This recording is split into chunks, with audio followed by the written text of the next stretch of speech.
예. 오늘은 3장 16절 시리즈 19번째 요한복음 3장 16절인데 너무 유명해서 뭐 특별히 설교할 필요도 없을 만큼 잘 알려진 구절이잖아요. 특별히 요한복음 3장 16절은 예수님이 직접 하신 말씀이 아니세요. 혹 착각할 수도 있겠지만 3장 1절부터 15절까지는 니고데모가 와서 예수님께 질문을 했는데 그 질문에 대한 대화를 나눈 것이 요한복음 3장 1절부터 15절까지인데 16절부터는 사도 요한이 한 말이에요.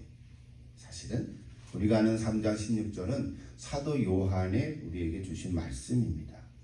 우리 여러분 성경책에 그런 게 있는지 예수님이 직접 하신 말씀은 빨간색으로 인쇄된 성경들이 있잖아요. 근데 보면 15절은 15절까지 빨간색으로 되어 있다가 16절은 까만색으로 되어 있어요. 그러니까 16절은 사도 요한이 한 말씀이에요. 자, 어쨌든 16절 우리 같이 한번 읽어보면 좋겠습니다. 여러분 잘 아니까 3장 16절 같이 한번 읽어볼까요?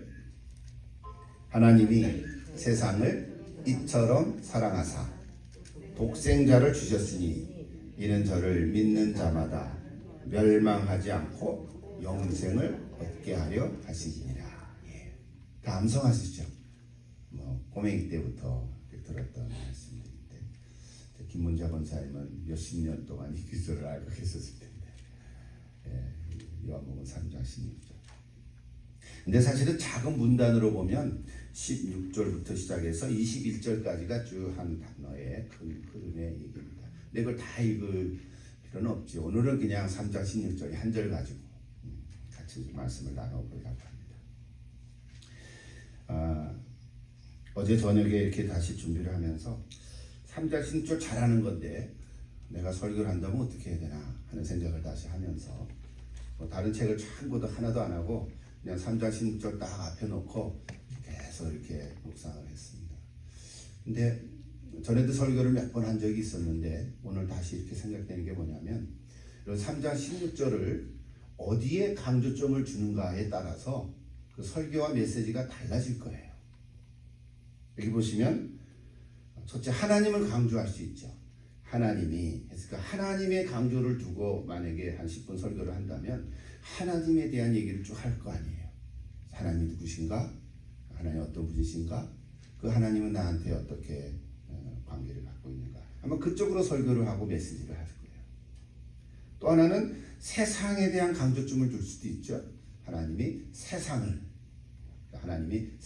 할 때 강조를 하면 또 세상에 대한 얘기를 또 많이 할 거 아니겠어요? 세상이 무슨 세상인가? 세상은 어떤 세상인가? 하나님이 왜 이 세상을 사랑하셨다 그런가? 뭐 이런 얘기를 쭉 할 수 있을 거예요. 또 어떻게 보면 이처럼에 또 강조를 할 수도 있죠.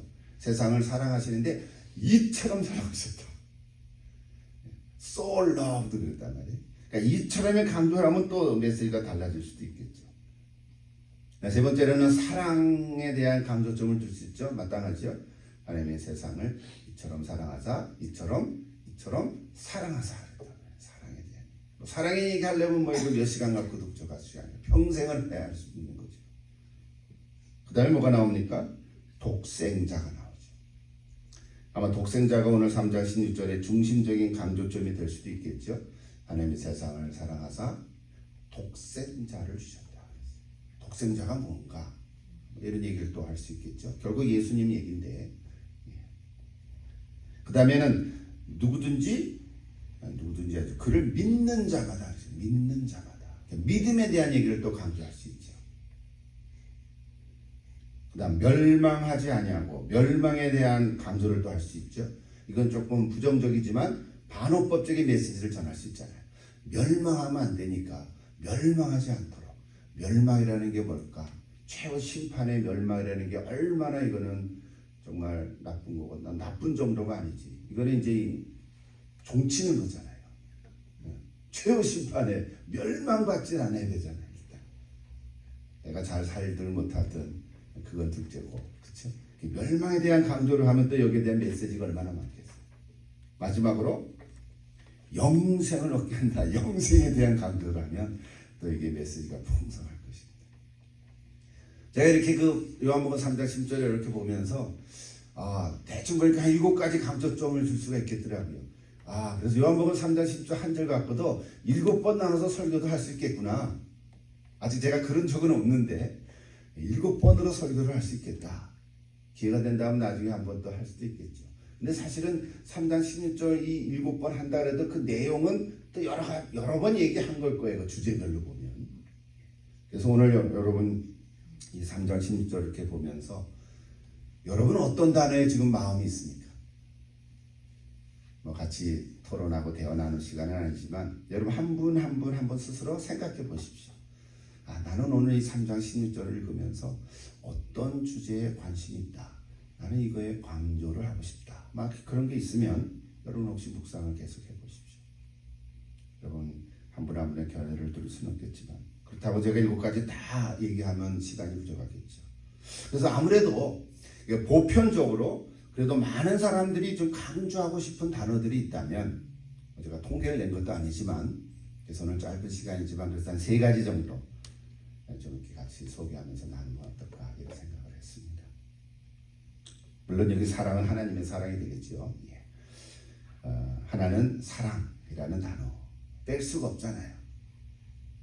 독생자 그것도 뺄 수가 없죠. 마지막으로 영생 이것도 뺄 수가 없죠. 나는 이참에 좀 강조하고 싶은데요. 그런 분 있으면 따로 저한테 말씀해서 제가 말씀을 드릴 테니까. 여러분 어쨌든 오늘 이렇게 짧은 시간이니까 이 3가지 주제에 대해서 좀 뒤에서부터 좀 간단하게 생각해 볼 때 여러분 은혜가 있기를 바랍니다. 첫째는 영생이죠. 영생이라는 단어는 뭐죠? 영원히 산다는 거죠. 영어로도 보면 eternal life라 그랬어요. 영원히 산다. 근데 여러분 영원히 사는 걸 아세요? 영원이라는 단어를 우리는 경험을 해본 적이 없어요. 그래서 영원이라는 걸 몰라요. 말은 하지만 영원히 뭐가 영원인데 끝이 없는 거? 끝이 없이 사는 거는 그거 좋은 거 같은데 그것도 좀 문제가 있을 것 같다 하는 생각까지도 할 수 있어요. 영원이라는 단어가 글자 그대로 영원히는 끝이 없는 건데 알 수도 없고 경험할 수도 없는 단어잖아요. 몇만 년? 아니 뭐 몇 억만 년 정도의 숫자를 얘기하는 건 아닐 거라고 봐요. 그죠? 만약에 그렇다면 숫자의 끝은 또 있을 거 아니에요. 그러니까 무한이죠. 근데 영원이라는 단어를 우리는 생각할 수가 없어요. 그렇게 얘기한다면 의미가 없을 거예요. 오히려 거꾸로.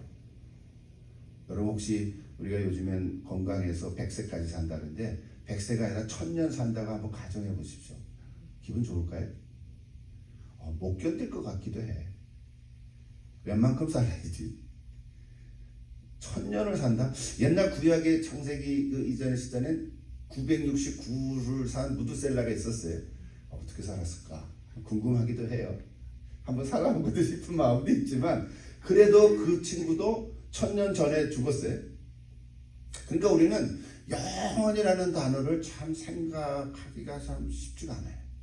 그렇다면 오늘 이 영원이라는 단어, 영생이라는 단어는 그런 숫자 개념은 아닐 것이다.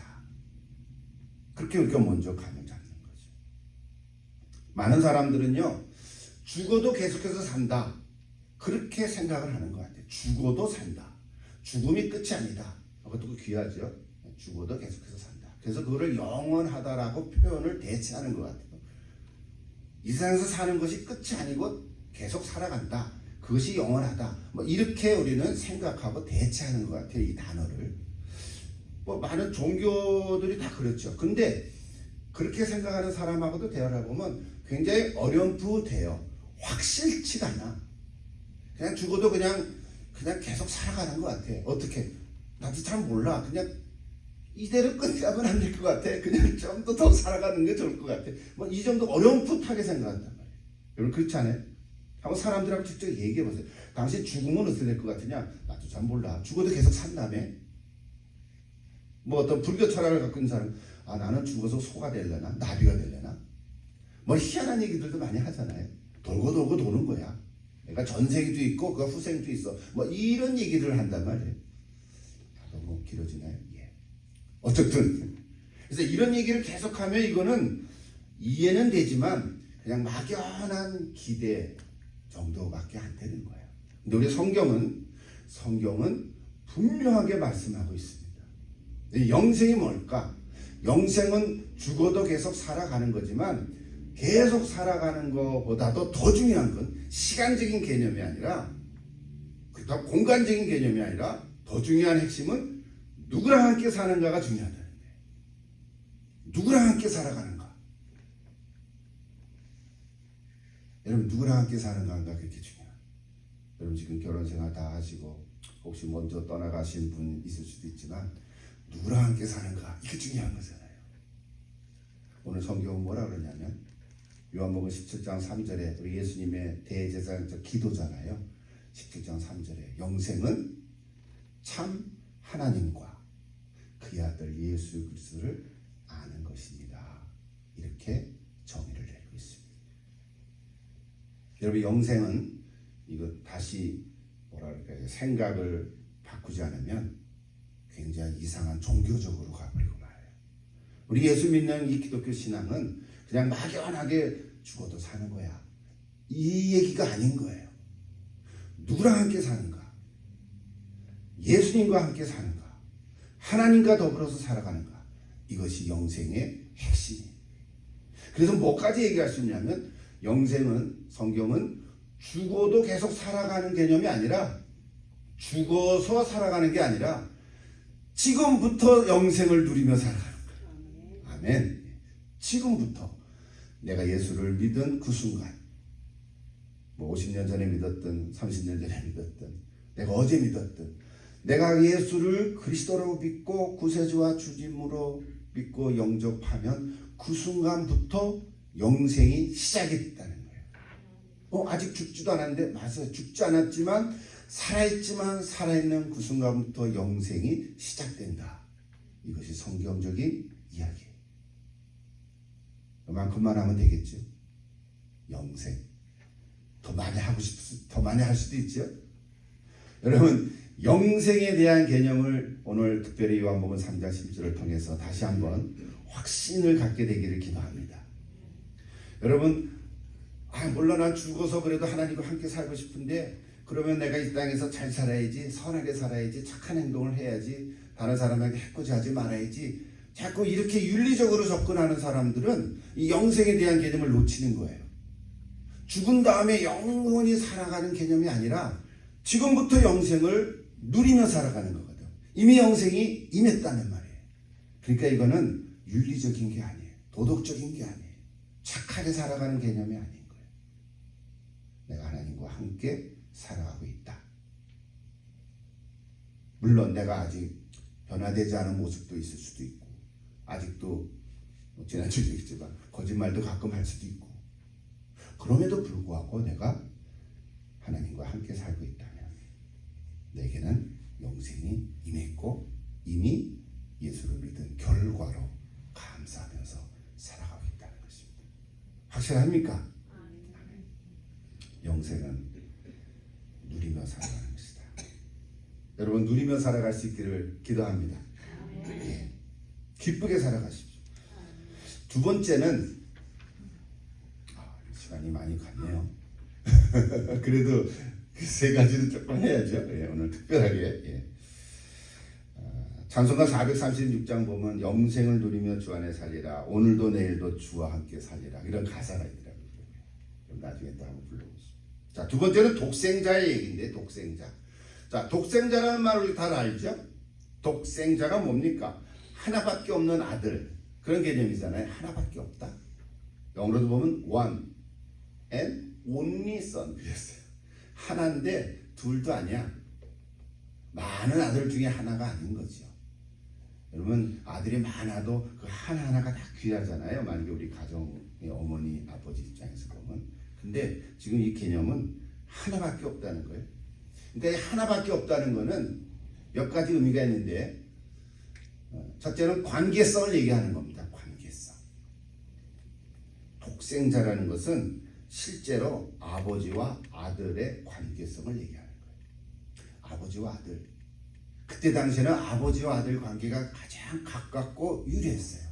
죄송하지만 어머니와 딸과의 관계보다 아버지와 아들의 관계, 아버지와 딸보다도 아버지와 아들의 관계, 이것이 그냥 인간 사회 속에서 가장 가깝고 중요하고 유일하다고 생각한 인간 관계이기 때문에 그 단어를 이용한 거예요.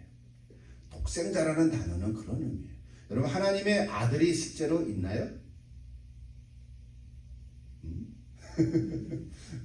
그 말은 뒤집어서 얘기하면, 여러분, 그러니까 하나님의 아버지잖아요. 그럼 하나님 어머니도 있나요? 그러니까 이게 이단 종교들은 하나님 어머니 종교도 있거든요. 그냥 뿅 가요. 재밌어요. 그거 들어보면 그럴 수도 있겠다.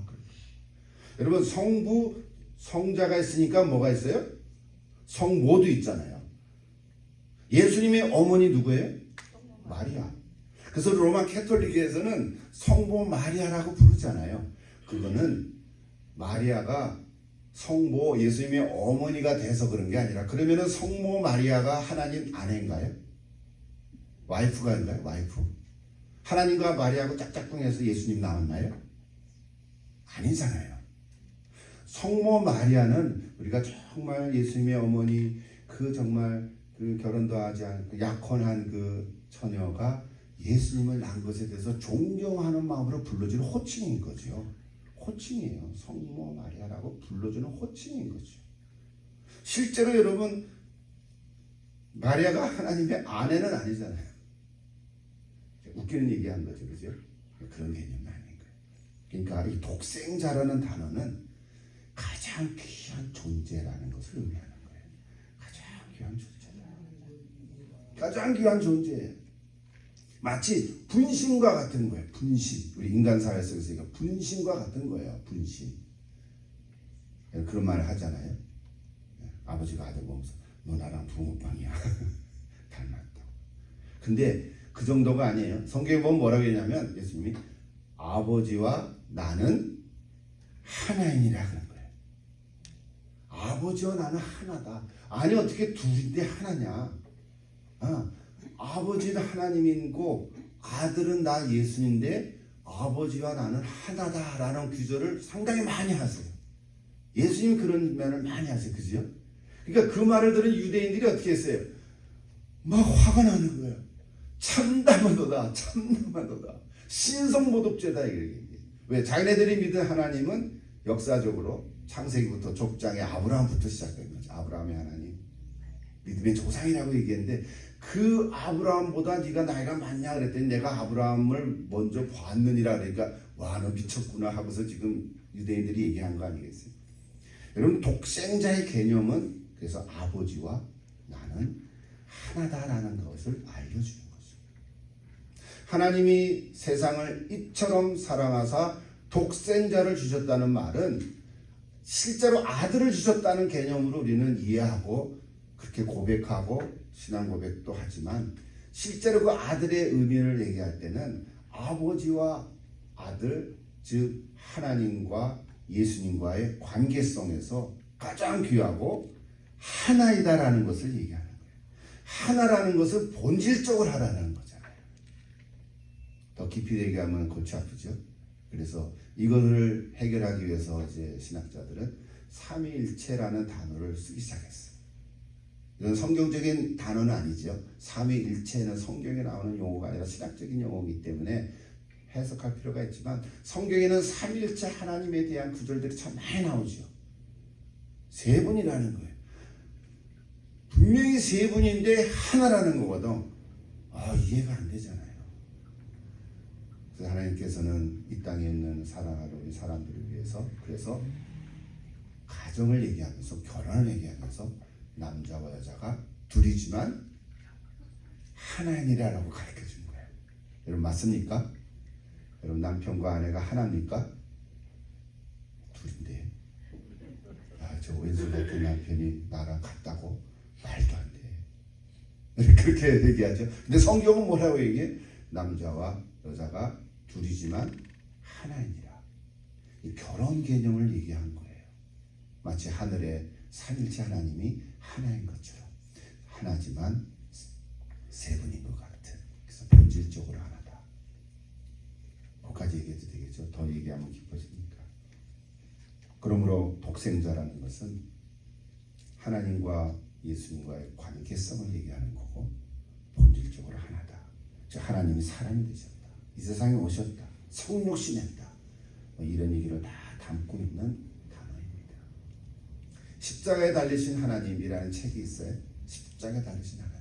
그래서 어떤 사람이 그 책을 얘기하고 하나님이 십자가에 달렸으면 그러면은 하늘에 계신 성부 하나님은 어디 계시나요? 굉장히 그럴듯한 질문이잖아요. 하나님이 이 땅에 오셔서 십자가에 달려 돌아가셨다면 그분이 예수님이라면 하나님은 어디 계시죠? 이해가 안 되면 그렇게 질문도 되는 거예요. 자, 다시 정리하십시오. 중요한 메시지는 하나님의 아들을 보내셨다는 것에 있잖아요. 보내셨다. 사람을 구원하기 위한 길이었다는, 영생을 얻기 위한 유일한 길이죠. 왜냐하면 사람으로부터 하나님으로 갈 수 있는 길은 없기 때문에 하나님 쪽에서 우리에게 오셨다는 거예요. 독생자를 보내주신 거죠.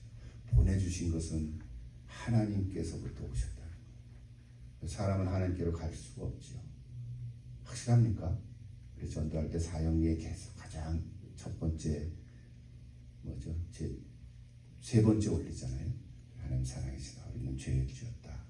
그래서 예수님이 이 땅에 오셨다. 다리를 놔주셨다. 길을 여신 거예요. 통로를 만드신 거예요. 관계를 회복한 겁니다. 여러분 이 땅에 오신 독생자가 열어놓으신 그 길로 이미 들어오셨죠? 들어오셨습니까?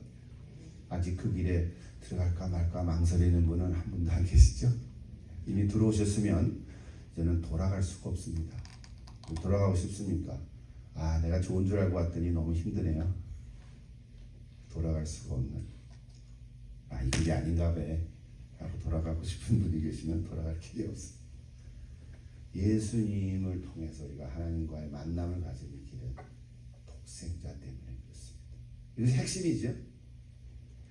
마지막 하나 더 하려고 했는데 시간이 많이 갔네요. 마지막은 사랑이라는 주제인데 이건 뭐 굳이 안 해도 여러분 잘 알겠죠. 하나님의 사랑, 아가페 사랑이죠. 아가페 사랑은 사람의 사랑이 아니라는 거죠. 아가페 사랑은 너무 커서 또 인간의 모든 사랑은 조건적이고 관계적이고 한계가 있죠. 그렇죠? 한계가 있죠. 부부의 사랑, 부모와 자식의 사랑, 친구의 사랑 하려는 말로 다 얘기를 하지만 그러나 다 자기 중심적인 사랑이에요. 그러나 하나님의 아가페 사랑은 이 인간의 사랑을 다 덮어주고 초월하고 무조건적인 거죠. 바로 여기 사랑은 하나님의 아가페 사랑을 얘기합니다. 그래서 이 하나님의 사랑은 모든 것을 다 덮는 가장 큰 사랑일 줄을 믿습니다. 그래서 우리가 오늘 하나님의 큰 사랑 얘기를 하는 것입니다. 여러분 하나님의 그 큰 사랑을 체험하셨나요? 하나님의 사랑을 다 우리가 경험하지는 못했을 거예요. 부분적으로. 여러분 자식이 부모의 사랑을 다 모르는 것과 비슷하죠. 근데 자식이 이제 결혼해서 아이를 낳고 자기가 부모가 되어 보면 그다음 뭘 알아요? 아, 부모가 이런 거구나. 부모의 사랑이 이런 것 같구나 하고 그때 알죠. 근데 그때 이제 부모를 효도하려고 보니까 부모가 너무 다 이제 노인이 돼버렸어요. 힘도 없어진 거예요. 아니면 먼저 돌아가셨어요. 슬퍼하는 거죠. 마치 우리가 하나님의 사랑을 이만하다면 고증이 이만큼밖에 경험을 하지 못했을 거예요. 사실은. 그래도 우리는 고백하기에 하나님은 큰 사랑이다. 너무 크다. 아이들은 부모를 보고 특히 엄마를 보면 세상에서 최고나 그런 거잖아요. 근데 커가면서 어떻게 해요? 별거 아니네. 이렇게 느껴지는 것이죠. 그러나 우리가 믿는 하나님은 변함이 없는 줄로 믿습니다. 여러분 하나님의 큰 사랑을 체험하시고 여러분 남은 삶을 하나님의 사랑으로 살아가시기를 축복합니다. 특히 오늘 우리 김문자 원사님 요한복음 3장 16절 이거 누구한테 드리나 생각하다가 오늘 김문자 원사님한테 남겨놨는데 이렇게 드리게 됐습니다. 우리 김문자 원사님을 생각하면서 또 우리 같이 중보기도 하는 시간 가질 텐데 권사님을 사랑해 주시고 특히 권사님이 변치 아니하는 이 하나님의 큰 사랑을 이렇게 듬뿍 평생 끝까지 가지고 살아갈 수 있기를 기도드립니다. 같이 한번 기도하십시다.